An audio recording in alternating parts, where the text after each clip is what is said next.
Pagsasaayos ng traffic management at pagdidisiplina sa traffic enforcers at iba pang kawani ng MMDA. Binigyan diin ng bagong General Manager ng ahensya na si dating PNP Chief Nicolas Torre III. Si Juan Antonio una sa Balita Live. Juan? Nudge, pamumunuan nga ng bagong talagang General Manager na si dating PNP Chief Nicolas Torre III ang MMDA na may pagdidisiplina para sa mga traffic enforcers at mga tauhan ng ahensya. Kabilang din sa kanyang aasikasuhin ay ang Traffic Management Plan ng Metro Maynila.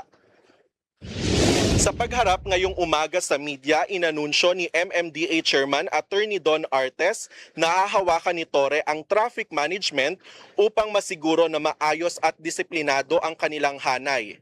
Ngayong umaga nga ni-review ni Torre ang ilang guidelines ng MMDA, kabilang na ang engineering plan ng Metro Manila. Ani Torre, naniniwala kasi ito na sentro ng maayos na traffic plan ang maayos ding infrastructure plan, kung kaya't maliban sa traffic management enforcer, mahalaga rin aniya na nababantayan ang pinaplano sa mga engineering program sa Metro Manila.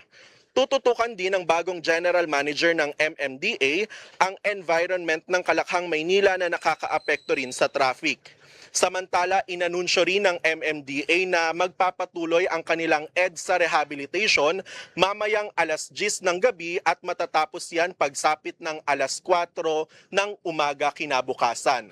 Samantala, Nudge, good news para sa ating mga commuter dahil ayon sa MMDA, maayos na at hindi na bitak-bitak ang EDSA busway. Yan muna ang pinakahuling kaganapan dito sa EDSA. Balik sa inyo dyan.